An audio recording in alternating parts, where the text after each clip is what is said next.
Hello everyone, this is Latasha Blanton from the Real South Africa Travel and Tourism. And you're going to have the opportunity to travel with Phil Scott to sunny South Africa. You guys are going to have the opportunity to come to Johannesburg, and you guys are going to be coming to Durban. And we're going to set it up perfectly. It's going to be like a luxury experience for you guys. At the same time, you're going to be getting some culture. And of course, you're going to get an opportunity to talk to Phil, hang out with Phil, and get his views on Africa and South Africa. You're also going to get an opportunity to explore the lifestyles here that are available in South Africa. And we're going to do all that for you in an amazing 10 days. We do hope that you go to the website and book, because we do look forward to seeing you here. Absolutely. Our website is therealsouthafrica.com. Go there, scroll down. You'll see a picture of Phil, and just go ahead and book there. So we'll see you here in what we like to call sunny South Africa.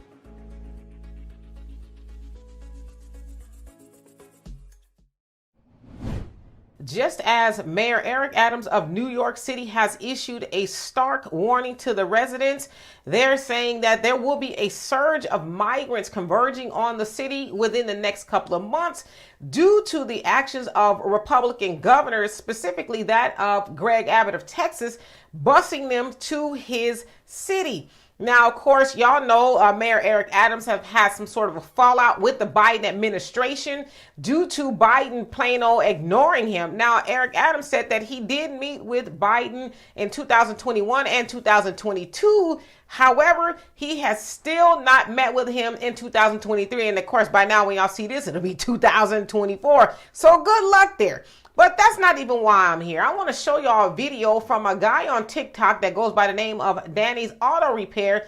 And y'all just watch it and then we'll come on back.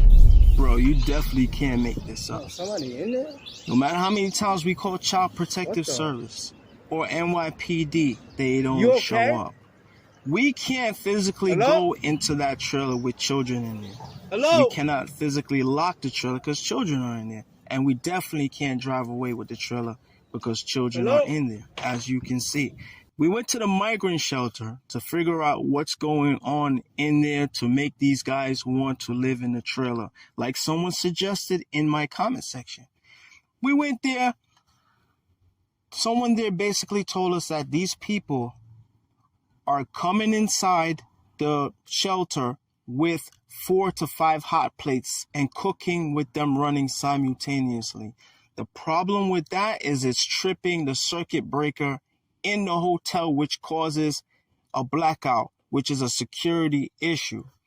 When the city goes in to do an inspection and they see these hot plates, they throw them away. When they threw the hot plates away, these people got in their feelings and they bounced. They dipped out of the hotel on their own free will, and now they're living in my uncle's trailer. The problem with that now is we can't get them out due to political legalities. We just got to sit here and just wait. You see they playing lotto and all type of stuff, all losing tickets. So they don't really have a clue what they're doing. They're in the migrant shelter trying to be Chef Boyardee. Want to cook in the people's place so they can go sell food on construction sites. Come on, bro. There's nothing going on. The people in the shelter told us that they're living like kings. They got cable TV, rec room, video games, people coming for counseling, all type of stuff that the homeless do not get. So as you saw there, he went upon his uncle's trailer that, hooks to a truck. And migrants somehow got into it, and they have taken refuge there. Now, as he explained it, they probably were in a shelter, which sounds like it was pretty nice, right? Because as he also said, they get cable and, all kind of stuff, a lot of amenities that homeless people are not getting. But for whatever reason, they were not able to use, and he said the reason, they're hot plates. And he said they had like 2 and 3 and 4 of them at a time going as they were cooking. And it sounds like too that they were using the hot plates, the food they were making rather, to go out and sell the food. But the hotels was like, y'all can't do that here. Because for one, it does cause a power surge if y'all are doing that kind of stuff. And it causes the power to go out. And so I guess they didn't want to do that. And so they're going other places like his uncle's trailer and they have turned it into a home. Now, as he also said, we can't kick them out because, for one, they have children, and I guess it's some sort of laws or something there. And so basically, migrants are taking it upon themselves to go commandeer people's property, even if it's a trailer, right, and live there. Now, one particular video that he took, he showed a migrant child. I guess they made a hammock under the trailer, and they're swinging in the hammock as if it's a toy or something. And so he also showed how they are buying things like lotto tickets. And in one particular case, they bought a Mercedes with the money that they are getting from, cities like New York City. Because, of course, that migrants, they have gotten a lot of things like money and housing and just a whole bunch of stuff, right? And so instead of, I guess, maybe going to get a house or something, they're buying Mercedes and lotto tickets. And he says clearly they ain't winning, because I believe those were what you saw on the floor there were scratched off lotto tickets. And so, yeah, it's going to get a lot worse. Now, I don't know if y'all saw that video that came out a couple of days ago where there was like thousands, from what it looked like, right, of migrants that were coming over to the United States. It was droves of them. So, yeah, it's going to get worse. And people like Governor Greg Abbott, he's like, y'all can't stay here. Y'all can't stay here. So he is busing them.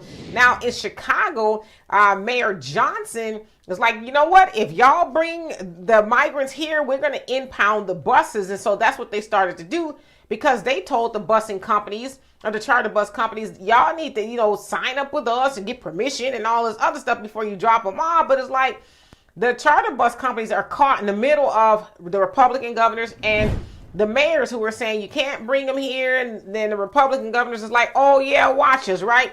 And so they're also flying them there, and then Governor Greg Abbott was like, okay, bet I can't put them on the bus going to Chicago, I'll put them on the train. So Greg Abbott is basically saying they're not going to stay here. They're going to go with you guys. So anyway, as we know, that is a policy of the Democrats, specifically the Biden administration. They got rid of Title 42. That was under the Trump administration, that was put in place during the COVID, basically saying that people cannot come over to here, the United States, because for one, we don't want the COVID, that's when it was really big at the time, right? It was out of control. We don't want it to continue to rise. And so we're not allowing people to come in. But then when Biden got in, they lifted that particular policy. And so it's just been, free for all, right? Everybody coming in from all over the world seeking refuge and resources from the United States government. But like he said, Danny there, I think that was Danny, it was his page nevertheless, that homeless people are not getting those resources. Homeless people have to tough it out on the streets. They're not even, getting into these high amenity shelters where they got cable and stuff. Now, I've never been in a shelter, but I've spoken to people who have been in a shelter, and it sounds like it's just a cot, right? And I don't know, maybe they could wash up, but then after that, they have to go. They don't get to stay there all day. Like, they open up at a certain time in the evening, and then they have to be gone by like 5 or 6 in the morning. So it's really just a place to sleep. But the migrants, they're able to hang out there. And because, as he said, they can't get their way by, starting restaurants in the hotels, because that's where they're putting a lot of these shelters and hotels. They can't start these little, the restaurants and start selling food on the streets. They're getting mad and they're leaving. So I don't know. As I said, as Mayor Adams has said there in New York, it's going to get worse. It's going to get worse. And if I didn't say already, yeah, that particular video is there in New York City. And so now the residents, they don't even get to have their property to themselves, because they might wake up one day and see a migrant up in there, or not even just a migrant, but the migrant's whole family. And as y'all saw there, they're standing there like, can we help you? What can we help you with? And so I don't know if he's able to get them out of there by the time this video airs. We'll see, right? But in the meantime, y'all tell me what you think of this. And for more insightful commentary, please subscribe to this channel and my channel, The Demetra Kaye Show, here on YouTube. Peace.